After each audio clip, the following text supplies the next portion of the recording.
On करतो. बघा आता तुम्हाला अशी डायग्राम दिलेली आहे 2018 नवोदयाचा प्रश्न आहे. ओके, खालील आकृतीत एकूण त्रिकोण किती असं विचारलेलं आहे. तर तुम्हाला मी मागे ट्रिक घेतल्यानंतर मी सांगितलेलं आहे की बाबा आता हे वरचा पोर्शन आहे, असा त्रिकोण असेल तर ह्या वरचा पोर्शन असा त्रिकोण असेल तर तुम्ही त्याच्या बेसला नंबर द्या 1 आणि 2. मग या अंकाची बेरीज 1 अधिक 2 किती होणार 3. ओके, हे झाले 3. मग हे वरती 3 झाले.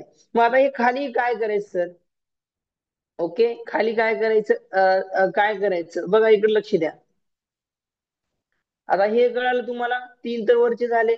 तर इकडे लक्ष द्या, इकडे लक्ष द्या. आता यालाही नंबरिंग देऊया, 1 2 3 आणि 4 याला पण नंबरिंग द्या.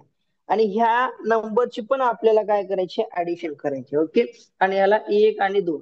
ओके, मग ह्या दोघांचं जर आपण ऍडिशन केलो, 1 अधिक 2 बरोबर हा 3 झाले.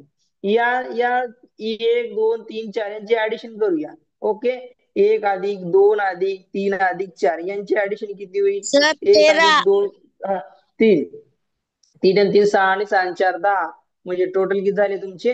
13 त्रिकोण. ओके, 13 त्रिकोण. बघा 2018 पेपर मध्ये आला होता क्वेश्चन 13 त्रिकोण. बघा समजलं कसं काढायचं? जे कसं काढायचं 13 क्वेश्चन. ओके, 13 हो. क्वेश्चन आहेत.